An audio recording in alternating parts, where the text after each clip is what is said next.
Mag-exercise tayo tuwing umaga, tuwing umaga, tuwing umaga.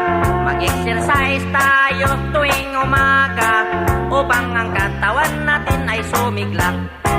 Mag-exercise tayo tuwing umaga, tuwing umaga, tuwing umaga. Mag-exercise tayo tuwing umaga upang ang katawan natin ay sumigla.